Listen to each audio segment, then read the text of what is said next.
Okay, so I have my KM10, which I got off eBay. As you can see, it's connected directly.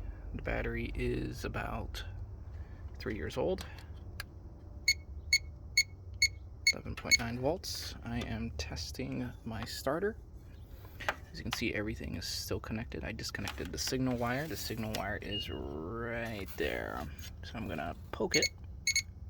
So I got voltage. I'm gonna send power by clicking this up. As you can see how it turned over but didn't really want to start.